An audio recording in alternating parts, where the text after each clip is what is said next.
Hi, I'm June Bell, Regional Recovery Officer for the Drought and Flood Agency in the south of WA, and I'm here with Kerryn Mickle, and we're talking about Rural West and what Kerryn does in the community.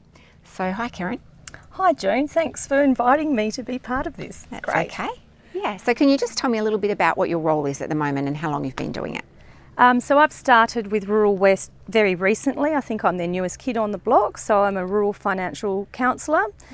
And it's been terrific so far. I've actually been learning a huge amount about what's out there, which I didn't really know that was accessible before, and I wish that I had in the roles that I've had previously in the rural industry. We also cover small businesses, regional small businesses as well. So we go and assist people that could be experiencing financial hardship, be it through drought, just where finances are struggling, where they've had to make changes, with different business structures and family structures, that sort of thing. So when just recently, say, can you give us an example of something that you were able to help someone with?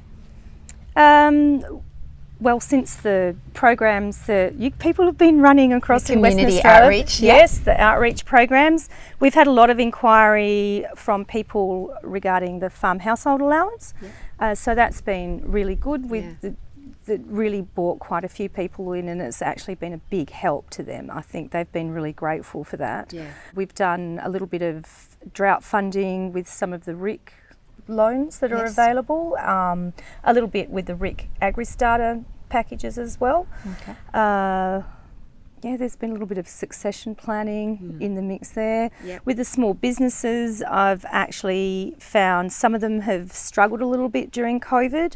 The work had sort of dried up a little bit, and they've just needed a little bit of a hand dealing with their banks and getting through that little period of hardship. Most of them are actually up and going again, and businesses starting to get a little bit stronger, but we were able to assist them during that little interim just to deal with the banks and help make life a little bit easier. Okay.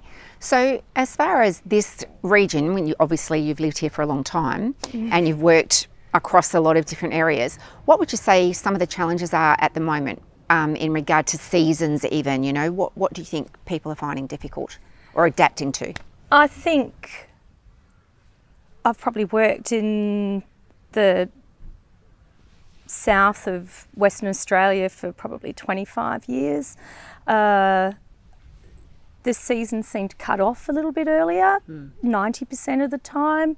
The rain just don't quite get those finishing rains. I've seen a lot of clients starting to try to look at what they're doing and slowly every year try to make themselves a little bit drought proof. Obviously they can't go and do it all at once because it's a huge cost, but just investing in a little bit more infrastructure, pipe, tanks, troughs, making sure their dams are really well looked after and maintained, putting in new dams where they can.